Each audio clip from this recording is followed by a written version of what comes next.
ఎన్నికలు వచ్చేయండి. వెళ్ళినప్పుడు మన ఓసీ అయిందండి. బీసీ వర్గాలు దత్తులు గారు గెలిపించారండి, 10,000 మెజార్టీతో గెలిపించారు. అలాగే రెండోసారి మళ్ళీ ఓసీ అయిందండి, దళితులు ఓసీలో మండపెట్టి చేశారు. ఇంకొకసారి సర్పంచ్ పదవి ఓసీ వస్తే బీసీ వర్గాలు గెలిపించారండి.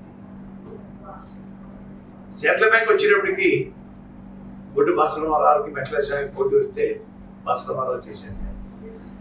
నా వర్గాన్ని, నా మనుషులు కాపాడుకోవడం కోసం ఏదైనా చేస్తానండి. అక్కడ కులం కాదని, నా వర్గం ముఖ్యం. రకరకాల కోచింగ్ పెడతా ఉన్నారు, తెలియకి పెడతా ఉన్నారు. వారు సినిమాలో హీరో అవ్వచ్చండి, రాజకీయాల హీరో అని.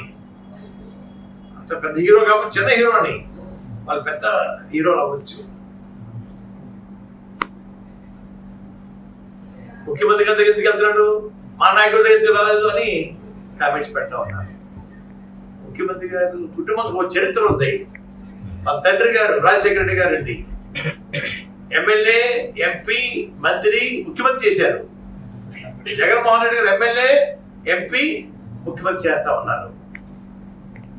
వారు పెద్దలు పంపించారండి.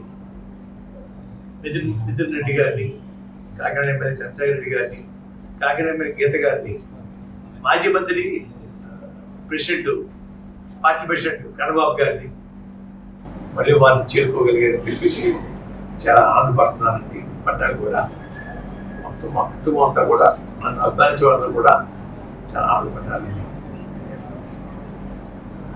ఎటువంటి కోరికలు లేకుండా ఎంపీ సీటు కానీ, ఎంపీఎల్ఏ సీటు కానీ ఏ అడగకుండా వారి పిలుపు మేరకు వారికి సేవ చేయాలి. మన ముఖ్యమంత్రి పేరుపై కూర్చోబెట్టాలి. కూర్చోబెట్టిన తర్వాత వారు ఏదైనా ఇస్తే పుచ్చుకుని ప్రజలు సేవ చేయాలనే ఆలోచన తప్ప ఎటువంటి కోరికలు లేకుండానే వారు సేవ చేయాలని నిర్ణయించుకున్నానండి. కొన్ని విషయాలు చెప్పాలండి. మా కుటుంబం 1962లో రాజకీయాల్లో ప్రవేశించిందండి. సినిమా ఫీల్డ్లోకి 1951లో వచ్చాం. 51 మేము సినిమా ఫీల్డ్లోకి వచ్చినప్పటికీ ఇప్పుడున్న నటులు ఎవరో కూడా పుట్టుండ్రు అనుకున్నాను నేను. 62లో రాజకీయం వచ్చినప్పుడు కూడా వీళ్ళకి ఏ విషయం కూడా రావండి.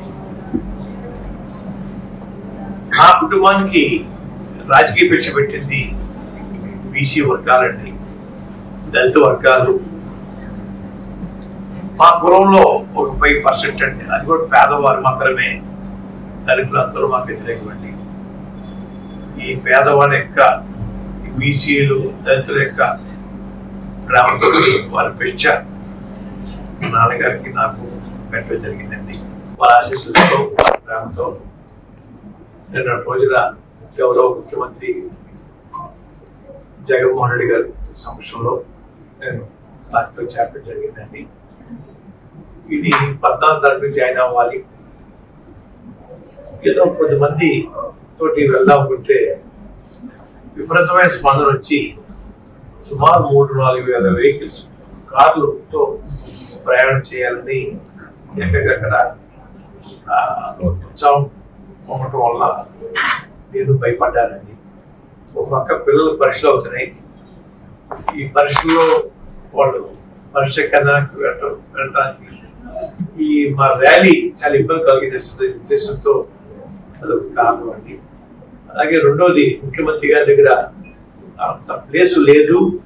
సెక్యూరిటీ పాయింట్ ఆఫ్ వ్యూలో ఎంతమందిని ముఖ్యమంత్రి చూడడం కష్టమని చెప్పేసి అదొక మెసేజ్ రావాలి.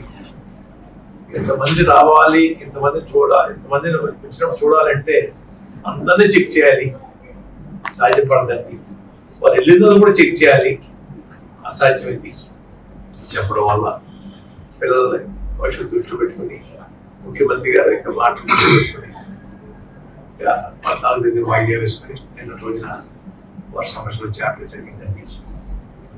5-6 సంవత్సరాలుగా నా ఇంటర్వ్యూ కోసం తరచూ అని అడిగేవారండి.